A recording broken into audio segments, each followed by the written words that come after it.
Jim O'Hurry by S.M.G. Reddy. Jim O'Hurry was always in a hurry because he was always late.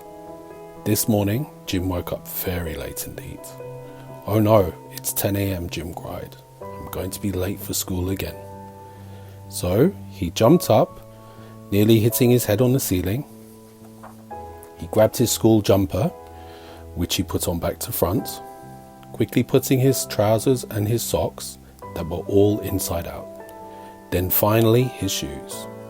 What happened to my alarm, he thought. Just then he saw his sister Rita. She was older and was always playing tricks on Jim. "You turned off my alarm." "Whatever," said Rita. "Snooze you lose, smell you later, alligator." Jim ran out the door so quick, his feet hardly touched the floor. While he was running down the street, he bumped into his best friend Trixie. She lived just across the road, and to most people was a girl of mystery, but not to Jim. They'd been friends since little kickers, and both loved football. "Oh, hi, Trixie," he shouted. "Hi, Jim. Running late again?" "Yeah," he replied, "that sister of mine." Just then, the 83 bus passed by. "Hurry up, let's catch it," and so off they ran towards the bus stop. "Thank God I just made it," Jim thought to himself. Then he remembered he had no zip card. OMG, regrettably, he had to exit the bus. "I will see you later, Trixie," Jim said, and off the bus went. Just then, there was a loud engine noise that came roaring down the road. It was Jim's other good friend, John O'Noisy, in his red sports car. A fun boy who shouted a lot. "Need a lift?" John hollered. "Yes, please," said Jim. So off the two went, racing to school. Finally, they got to the school just at the first break, and so Mr Monroe was waiting. "Ah, Mr O'Hurry, late again I see. Look at your red tired eyes. We should change your name from Mr O'Hurry to Mr O'Blurry. You two have detention with Miss Fiddlesticks at home time. Try not to be late again." "Whatever. You should change your name to Mr Big Toe," mumbled Jim as he walked to his lesson.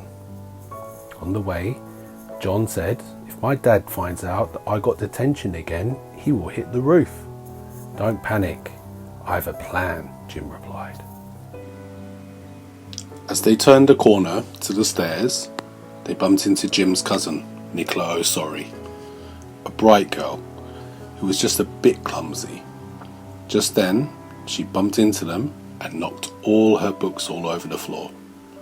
Then she stood on poor John's fingers as he tried to help her pick the books up from the floor. "Oh, sorry," she shrieked. "Never mind, Nicola, I'm okay."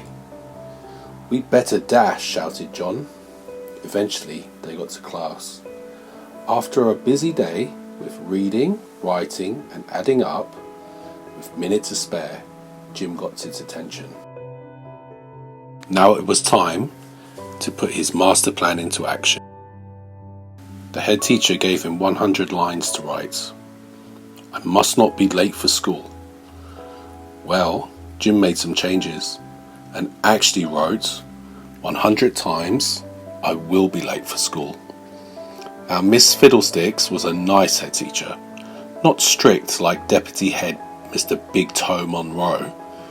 The only thing was, her eyesight was not the best, without her heavy, thick, round glasses. As she glanced at the lines, she smiled. "Good boy, Jim. Now off you go." "Ha!" Jim laughed.